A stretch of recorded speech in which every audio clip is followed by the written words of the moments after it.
சொல்லுங்க, கதை சொல்லுங்க, கதை சொல்லுங்கம்பா. அவளுக்குனே குழந்தை சிறுகதைகளை வாங்கி நான் அடிக்க வச்சிருப்பேன். தமிழ் தான் நமக்கு படிக்க தெரியும்.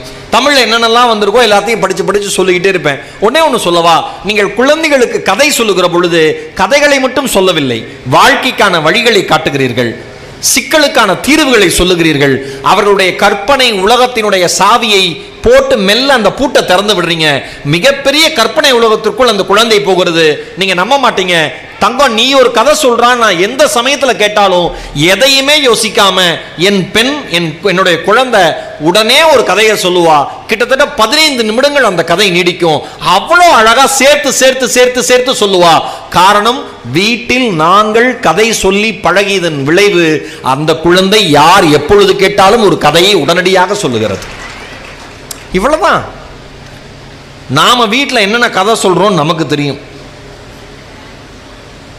உன் மாமன் ஒரு